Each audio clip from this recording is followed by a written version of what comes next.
Good morning বন্ধুরা, তোমরা সবাই কেমন আছো? আশা করি ভালোই আছো। তো আমি কতদিন থেকে ব্লগ করিনি বন্ধুরা, তো ভাবলাম যে আজকে একটা ছোটোমোটো ব্লগ করব।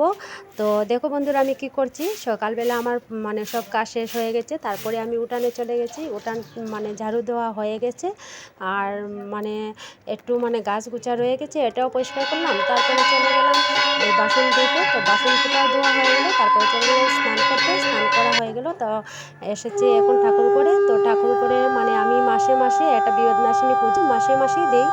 তো ভাবলাম আজকে শনিবার বিপদনাশিনী পূজা করব।